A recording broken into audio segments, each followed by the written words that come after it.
This will be fun to see. I wonder if we follow the same character guide map, if you will. Exactly. BeastModePaul, definitely a different kind of player. You've got to bring your best every single time you see this hero in your bracket path, so would not expect it. Sometimes I wonder if DDee's like, he hasn't played this matchup in 3 years. Yeah.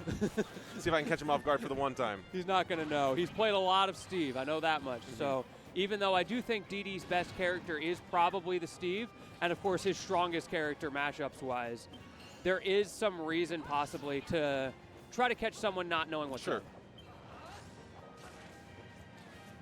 Ooh, oh, my no! Goodness. Flame Slash going to be an immediate 0 to death. He took his hands off the controller. He's like, all right, yeah. I just need to give myself a little scratch real quick. Then I'll be ready to go. Stuck on the Charizard, though. This is not a situation you want to find yourself in. And shield low already again here, too. Going to try to keep up, go, overwhelmed with speed as we are. But my goodness, we're getting overwhelmed with all of these spells. BeastModePaul making surgical work. I love that reaction up air there from BeastModePaul as well. Like, you expect forward air, but DDee was holding in for dear life. It's so funny. Last time we saw BeastModePaul on the stream, I said the same exact thing. You're a smart man. It takes two to tango, my friend. It does. Right now, though, I think BeastModePaul might be running this tango. Yeah, a little shadow boxing. He's playing the lead. My goodness, spacing out so well. I mean, you just had to get in so close as Squirtle, and that seemed to be the main game plan DDee had going into this one. Okay, off stage. Okay, great coverage with that nair. That's kind of the classic there. You go for the down air, and if you don't get it, because it has shockingly little lag, by the time they get up, you can catch them with the nair. And great read there from DDee, or maybe he just got the auditory cue. Well, no, he's not wearing headphones, so that had to have just been a read. For those who don't know, by the way, you can actually kind of tell where hero is coming down because it is in stereo. Interesting. But you can't tell exactly where. Like, he might be a little bit to the side, he might be all the way to the side. But at that point, it's a lot more reactable. Yeah, slowing this game down a ton is both these players too. Obviously, BeastModePaul wants to just tap this one in, and DDee wants to pick the perfect opening here too, but it does not seem like that opening will ever come. BeastModePaul emphatic in that game one. All right, bring out the Steve. Let's see it. Yeah, bring out the Pac-Man more like. Oh yeah, bring out the Pac-Man too. I'm down for that. Let's run the gauntlet. You got to get up to the final boss. In pools, they did not make it to the final boss. No, they did not. He gave a little throwaway though. It's like the little pity party option select. Oh no, he's kicking out the Pokemon trainer. It's interesting too though, I do not see any matchup data between these two. You'd think they would have played being in such close proximity to each other regionally.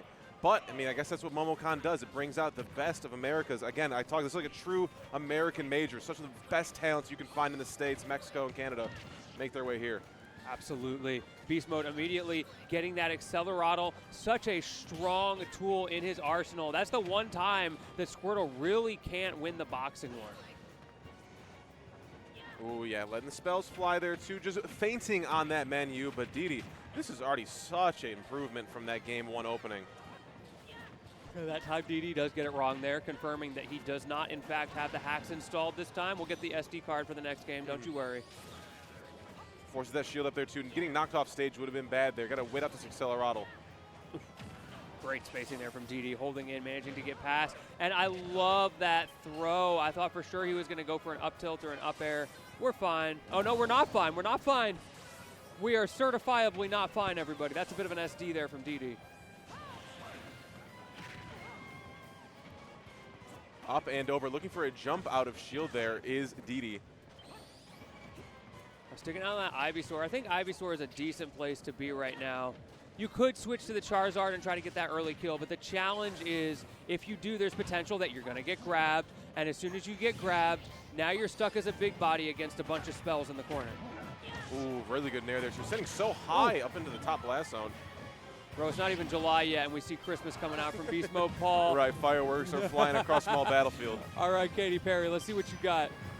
Oh, back here, looking for full hop there too. BeastModePaul short hopping just under it. Ooh, downer doesn't get him. I love that roll from DDee. So brave to just roll behind him in his face like that. Oh, he wants that F tilt so bad. Oh, very much so. Okay, he gets the forward air, but this is really difficult. This is going to be a good down throw. Oh no, he missed the platform. Crazy. Looking for a zoom here too. Nair is going to have to be the option that does it. finally taking the stock. Can we stay on Charizard? Absolutely not. Forced to switch on the respawn to Squirtle here. Yeah, he has no choice. Okay, early damage though. That does work out really well for him if he's going to be anything at this point. And there's an opportunity for some scams right now. Great back air. You want the down air there, but he wasn't ready for it, so good reaction. Vine Whip over ledge there. Yeah, just slowly walking down here. Ivysaur obviously the fastest on the ground, but that run-up shield game plan seems to be keeping BeastModePaul in check. For now, at least. Zoom, yeah, just back to stage. Gonna scout that out? No. It was close.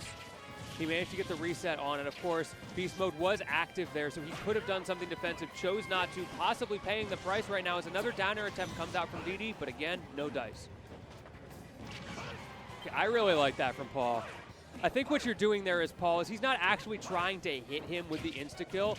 He is just using that to time DDee's get-up. Because habitually, you always end up getting up there as soon as it's over. Speaking of over, BeastModePaul finally getting that down air, hitting him with the run back.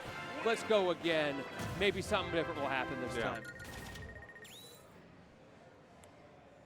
Quick work from BeastModePaul. This is a really strong showing here, too. Kind of denying a lot of the options that DDee would love to be choosing. Backing out here, too. He's switching up stage, maybe. Oh, no, more important than the stage. Right track, right track. I was going to say, if you go back on the run back promise, that's your word. You say you're going to run back and go, actually.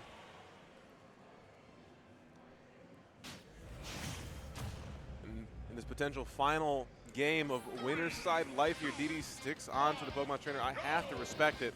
Things were going a lot better in that game too, marketably so. See if game 3 we can continue to make these improvements.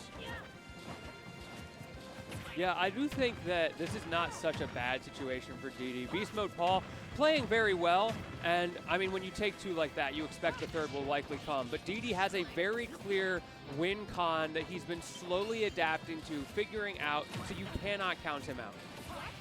I also respect the commitment to sticking with a character here. Yes. Not to say if it's the right or wrong choice, but hindsight's 20/20, and if he feels like PT is a good option rather than just going, I'll just go for the top tier, then I really respect that. Yeah, absolutely.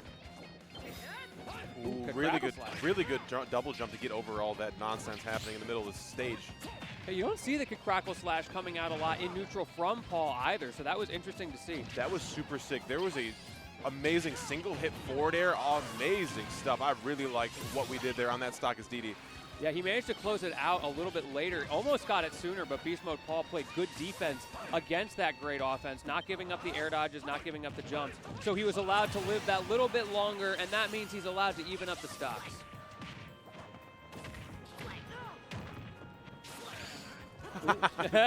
Give you some space at ledge, Paul. I get that. That's the push block right there. Get off me. Oh yeah, again, give me all the space. So we need our timing to get up over with these spells. Back throw, yeah, give me all of that. Now you get an opportunity here with the psych up. It's Christmas again. What can you do with it? Goes for the flame slash. That would have been pretty scary there. Yeah, very much so. Especially with all of these buffs online. Accelerado forces out the air dodge. Shoot is so scary when that character just looming in your airspace.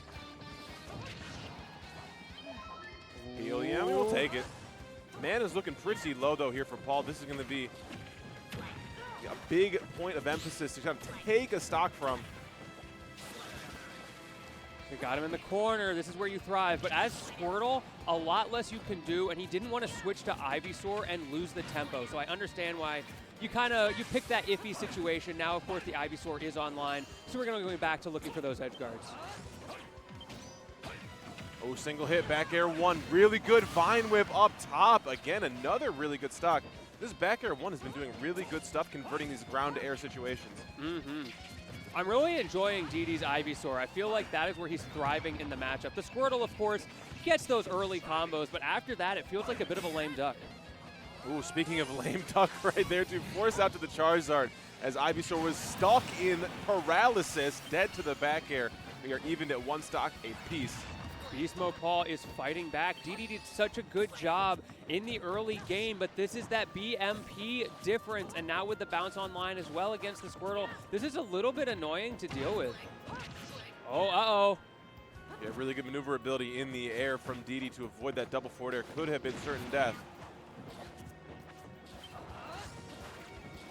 Back air spacing is so scary to approach BeastModePaul here too. He's just waiting. He knows how scary he is. Yeah. He gets to aura farm however he wants right now, trying to get DDee to just slowly, carefully walk forward, and then you get hit by that F tilt 1-2. We're alive. Ivysaur's back on the menu here too. Back to ledge, even as BeastModePaul ran off to try to get a forward air. But again, presence and dominance has been happening this entire stock. Man, he missed the pivot grab, but he made up for it with that excellent read on the jump in and finishing it out with another forward air. That's BeastModePaul in 3. Really solid closer for BeastModePaul. I mean, like, things were coming together in that game just maybe a little too slowly for DDee. I think if you run that for, like, I don't know, maybe a best of 7 or best of 9, DDee eventually starts to get on the board and claw that one back because the gears were turning. Yeah, I feel like BMP was on that advanced fuel on that one. He came out the gates, high octane, swinging. It was just so hard to deal with his game plan, and I think part of that came down to the mix-ups of that game plan. Yeah. Like what we were talking about with Peanut, with the way he just spaces out with those different projectiles and matches the loop of where it all comes together. It's the same thing except with a rotating menu that BMP is just really good at reacting to and forming the variation